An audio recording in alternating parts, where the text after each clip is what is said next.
Planning Commission, and it is May 19th, 2021, and it is 6:38.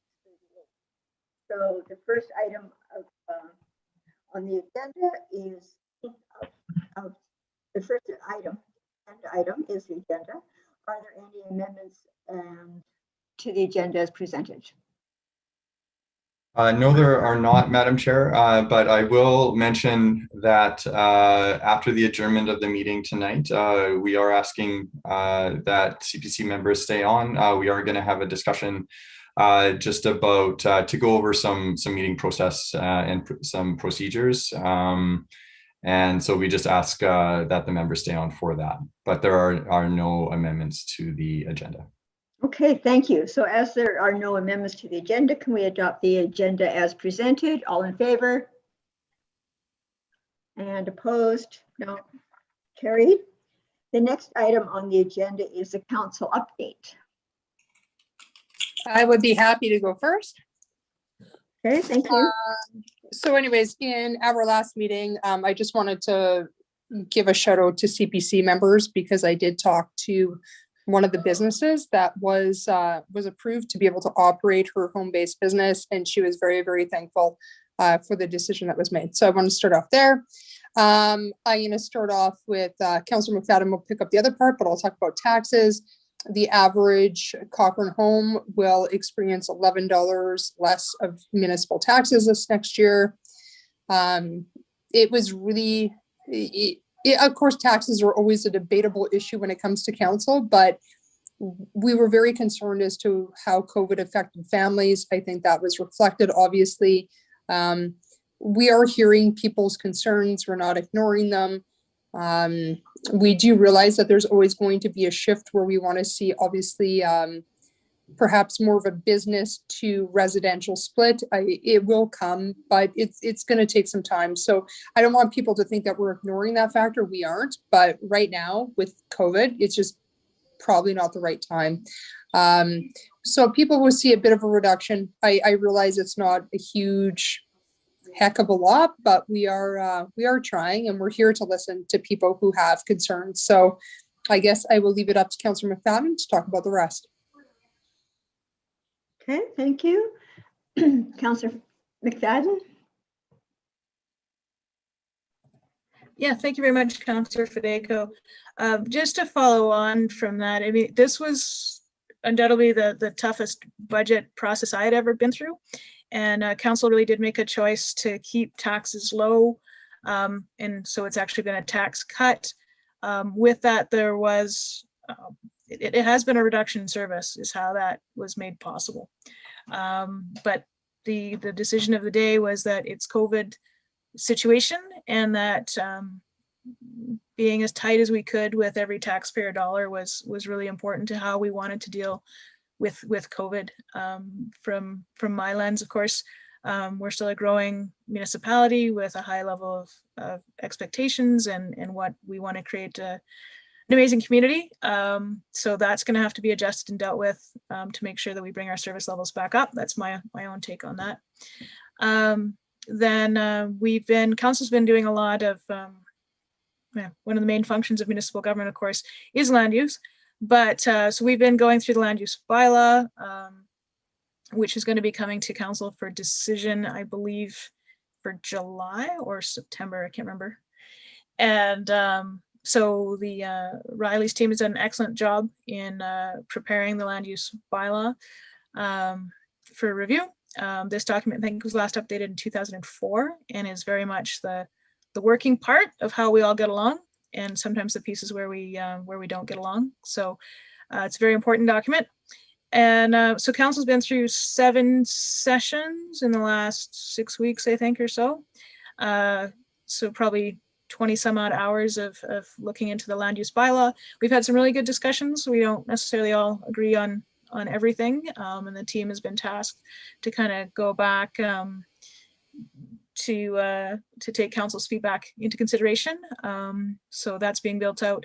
The public engagement piece of that is open now and I think available through the website. And of course, the Planning Commission is going to be engaged with that too. So it's a very important document. And the team, I think, has done a very good job with it.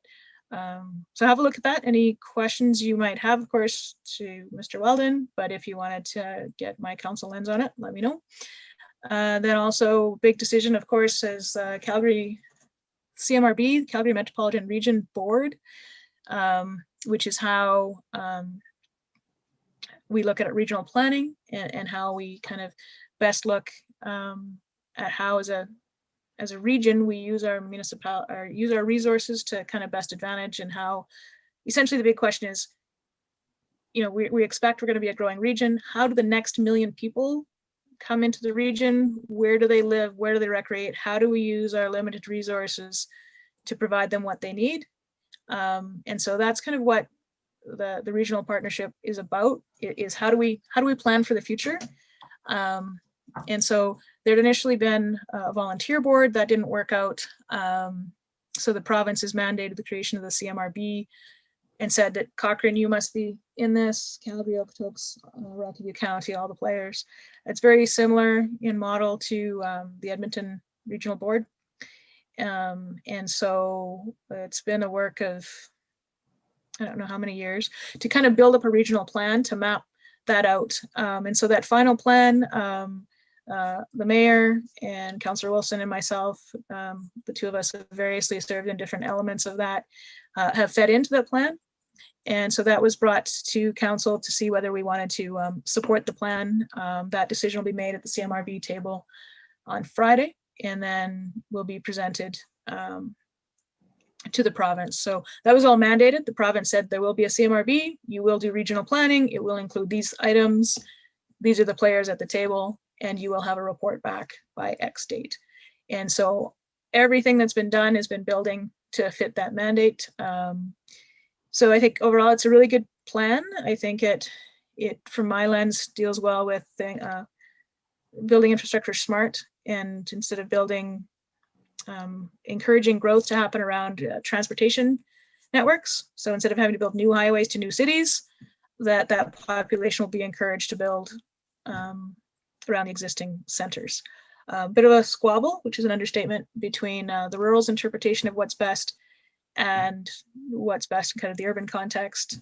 This, for my part, one of my biggest concerns always is Cochrane's identity and how we keep unique. And the last thing I want us to do is to be surrounded by a city. I don't care whether it's the city of Calgary building the city or Rocky County building the city around us. I don't want Cochrane to have a city around it. So the regional plan really maps out how we work together in establishing where that extra 1.5 million people are going to live over the next 40 to 50 years. I think it landed in a good place. Not all of council agreed. We had a 5-7 split, but that did give the mayor the direction to go to the CMRB on Friday and say that Cochrane is in support of it. And pending that vote, that will go up to the minister and move on from there. So long-winded report on planning, but it's really important. Land use impacts this landscape forever, so it's really important that we do it right. But I've been very impressed with both our own team with the land use bylaw, the CMRB work, and the amount of effort and thought actually that council's put into both these files. So that's kind of my update for this meeting. Could Okay, Deb, could I add a little bit to the CMRB stuff? absolutely. I just finished taking like a regional partnership course, which was really, really good through the province. But also, I think that there's been a lot of misinformation when it comes to the CMRB. There's been a lot of talk about autonomy, about Calgary kind of swallowing Cochrane as a whole. And I think that, you know, the bigger part that people are missing is that Calgary is actually not our nearest neighbor, right? Our rural community is our neighbor. And so I just want people to be aware that there's a lot of misinformation or chatter that's going on out there. And if they need to reach out to find some clarification, please do reach out. But I just want to be careful that people aren't necessarily taking what the CMRB is about by just kind of what they see. They actually have to do some investigation. And, you know, if there are any concerns to, yeah, please ask those questions, because sometimes that direct information is not being seen out in the media or whatever else on social media. Thank you, Councillor Fideko. And I want to throw a huge kudos out to Riley Mr. Weldon and his team for leading the whole land use bylaw. It has been a monumentous piece of work. And for us as members of the CPC, it will be brought to us next week. And something that's been good from change.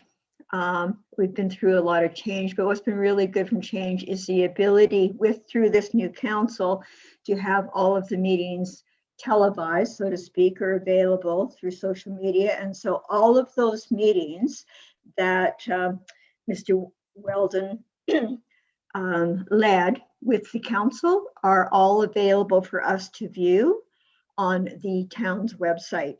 And I am going to try to get to see as many as I can before the meeting next Wednesday. I might not have time to see them all since there's so many.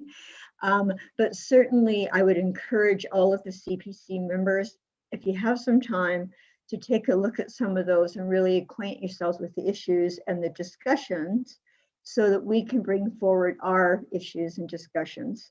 And the other thing to think about is we're being asked for our input. And as Councillor McFadden said, we didn't all agree, and we may not all agree, but it's good for us to collect what those varying thoughts are and to be able to put them forward so that what we end up with at the end of the day is well heard and our voices are heard too. So kudos to all of you, the councillors. That's a lot of time and a lot of input and focus, and to Riley's team, a monumentous piece of work that through us from CPC and the time that I've been on it for 5.5 years, we spent a lot of time focusing on things that were variances because we didn't have the right framework or a comprehensive enough framework to really, and we started focusing on small details. And so as that gets approved, our role will shift. And so it's kind of an exciting time for CPC going forward too, because we'll be brought in to talk more about, we're not policy makers, but for certainly to be able to hear our feedback. So thank you, great work to all. Okay. So. Madam Chair, before we move on, can I just wanted to say two things. Firstly, thank you for the kind words. I echo what you have said. The credit on administration's end truly belongs with the team. The team has done an amazing job with the land use bylaw up to this point, a lot of work and a lot of effort, but I really appreciate the recognition here tonight. So thank you for that. And also to council for the time that you guys have put in over the last month for that land use bylaw process, and the time that's needed moving forward as well. So thank you for that. But before we move on, I just wanted to mention with the CMRB, just building on Councillor Fideco's points and just offering myself, if you have any questions about the CMRB, please feel free to reach out to me. I have been involved over the past year in the CMRB at the administrative level, and am happy to answer any questions that you may have. Okay, thank you very much, Mr. Weldon. So the next item on our agenda is the adoption of the minutes from April 21st of this year. Are there any errors or omissions in those minutes? Okay, I don't see that any. Can I have a motion to approve the minutes as presented? Ms. Moore, all in favor? Carried. And the next item is the Development Officer's Report for the month of April 2021. Mr. Weldon. Okay, thank you, Madam Chair. So the Development Officer's Report for the month of April has been included in your agenda package. The specific items and applications that were processed by administration during this month are listed. There was a total of 20 in April. And the stats for May, as of May 13th, we have 83 development permit applications. This time last year, there was 59. So that represents a about 41% increase in applications from the previous year. Similarly, with the compliance applications, there was 285 as of May 13th of this year. Last year, there was 133. And so this represents an increase by 114%. And on that note, I just want to point out from last month, there was an error in the calculations in terms of the percentages for both the development permits and the compliances. So last month, and what I mean by last month, it would have been as of about mid-April before the meeting, the DPs had increased by 20%, not 17%. And the compliances had increased by 100% and not 50%. And the reason why I'm pointing that out is one, it's representing a bit of a trend, and I wanted to establish the trend that is happening in terms of the permits themselves. So if you think about the trend from the development permits from last month to this month, it is trending as an increase from a year-over-year increase from 20% to 40%. And then from 100% increase last month to 114% as indicated in the report here. So the permits are still trending up, which ultimately is good. That means that there is activity and development happening within the community, which I think is a really good thing. The compliances, as mentioned before, are really a true representation of the real estate market and the housing changeover or the sales. And this represents that is still very, very strong and is actually trending up as well. So anyway, I will end on that note. I'm happy to answer any questions that the members may have about the development officers. So Mr. Walden, we have a question from George. So sure. Yes, my question is in regards to this increase in development permits that we've seen, 114% and the 41%. Is that due to because we were so slow during the COVID crisis in 2020, or is this are you seeing this as a major increase from previous years type of numbers that the town was normally used to seeing in both compliances and development permits? Yeah, that's a really good question, and the context does matter. The increase from last year being COVID year, and there was a little bit of a slowdown in terms of the permits that we got and the compliance applications that we got. But if you look at it from the previous years, which what we'll do for the next month is maybe we'll look at 2019 numbers to give you a bit of a sense of what a non-COVID year looked like, and so you can look at the numbers under that lens. But looking at things from previous years, it is an increase. We are experiencing more applications this year than we have in the previous non-COVID years. But I can get some numbers at the next meeting. Thank you. Okay. So Mr. Walden, I actually have 3 questions. So the increase in the development permits, are those related to new builds? Like, would you say that there's a high percentage of those related to new builds, so that we're seeing kind of an increase in a trend up of the building starting up again? Right. So the development permits, and that's a good question. The development permits themselves, so it's important to note that the town of Cochrane does not require development permits for single detached and semi-detached dwellings. So the builders are able to build new homes, single detached and semi-detached, without requiring a development permit. So these permits are beyond those types of dwellings. Okay. But we are seeing a very healthy and comparatively from previous years increase in the number of new builds that is being experienced within Cochrane.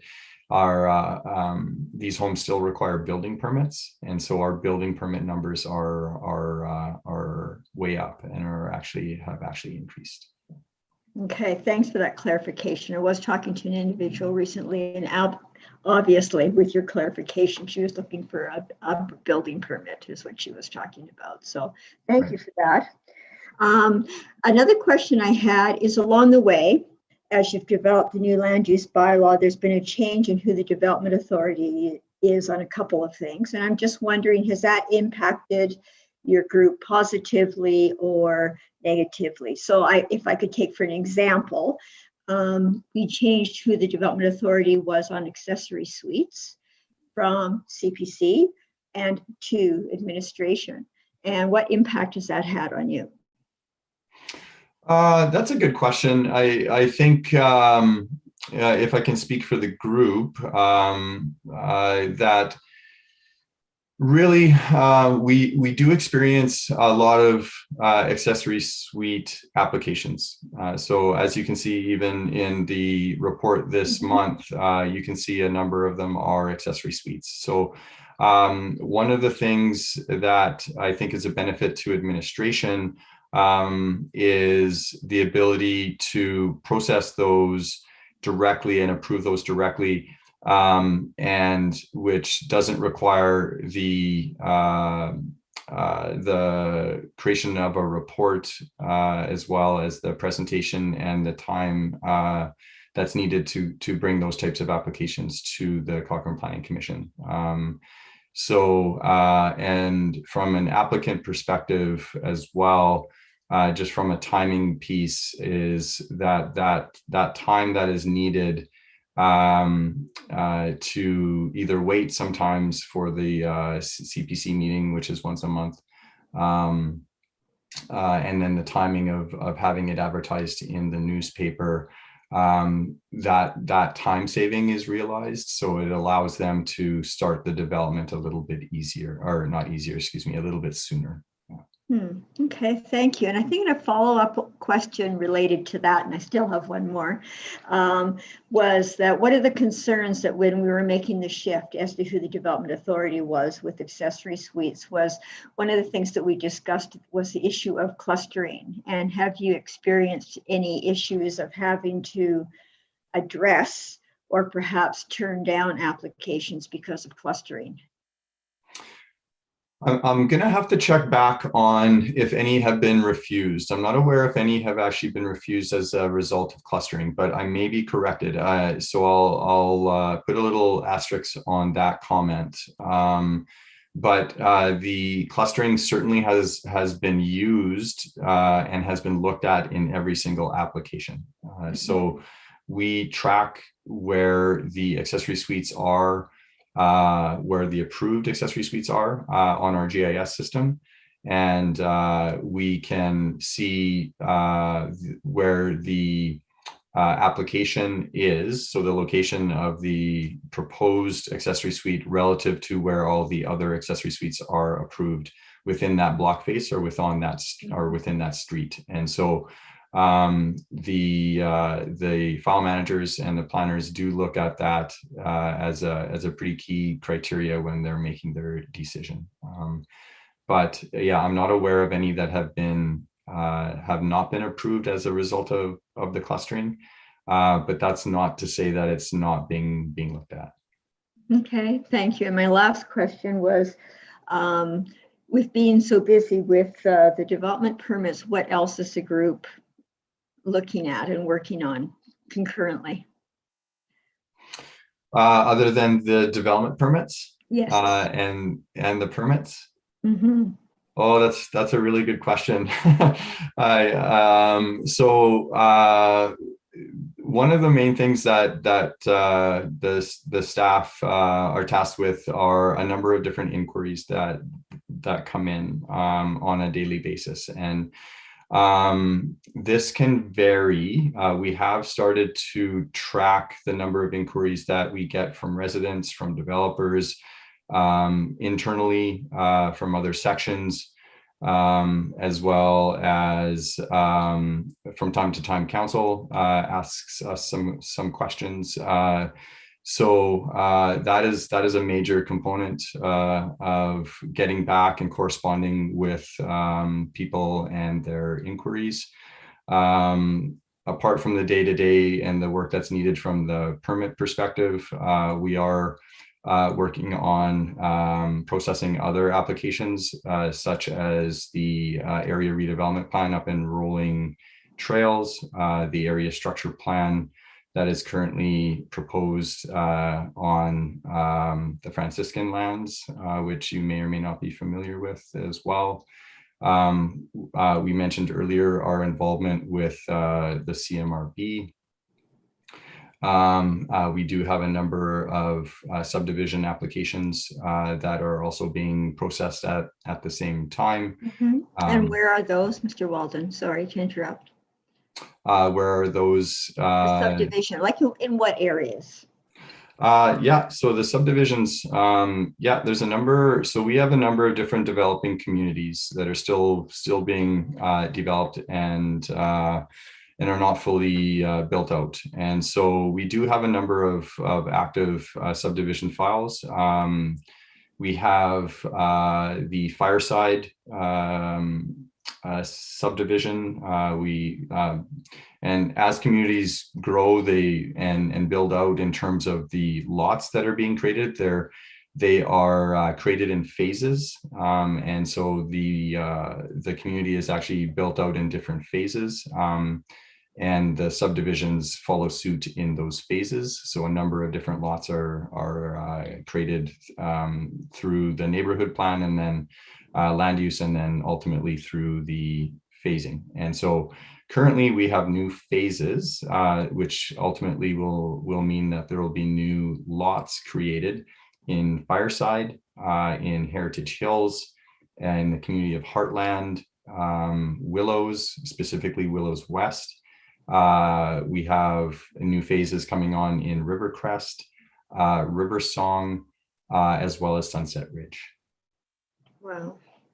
So a lot of work, and just to kind of lay the stage for the CPC members is that also once the land use bylaw is approved, then the next piece of work, I believe, I'm not sure of timing at all, will be the MDP. Generally, when this type of work is done, the MDP is done first and then the land use bylaw. But because of the urgency of our need to update the land use bylaw, this is the approach that we have taken. Am I correct, Mr. Walden? That is absolutely correct. Yeah. Ideally, we would have undertaken the municipal development plan process first and set the policy direction for the community. The municipal development plan is that overarching policy document that really sets the stage for Cochrane's vision, but also its growth and development. And then ultimately the land use bylaw is a tool that's used to implement that policy direction from the municipal development plan. However, you're absolutely correct. We really were in a position that we needed to first do the land use bylaw. I think it was Councillor McFadden had mentioned the last time that or when it was created was in 2004. So it was really needed. Yeah. So thank you for giving us the big picture, and just I'm sure that we all appreciate how hard you're working. This is exciting times. I think that's a Chinese curse. Oh, that's maybe not political, right? But anyway, moving on. So the next item on the agenda is the RESMAN. So I am going to adjourn today's meeting, and our next meeting is set for Wednesday, June 16th at 6:30 p.m. So thank you, and we'll see you next month. So, Madam Chair, we just will need a motion to accept the development officer's report just before we go. Yeah. Of course, and may I have a motion to do so? Mr. Parsons? Mr. Parson moves, and all in favor? Carried. Thank you. So we'll just, so we'll have a motion to adjourn, and just a reminder to the members to please please stay with us after the meeting, as we'll just get into a bit of a overview of some meeting procedures. Okay, and motion to adjourn. Mr. Pathrath, and all in favor? And carried. Thank you. Mr. Wald, I'm wondering if it might be prudent to send out a new meeting link. Can that happen? If not, give me a couple minutes and I'm going to turn my computer off and see if I can get it to actually start the video. Which would you prefer? Sure. Why don't we take a brief break? I believe, Ms. Braun, we're still live on YouTube. We're gonna, so we're still live. So it'll take a couple minutes to disconnect from the live feed. So maybe we'll just take a short break, excuse me, and then we can come back. Okay, so we'll reconvene at 7:15. Sure. Perfect. Okay, thank you. Okay, thank you.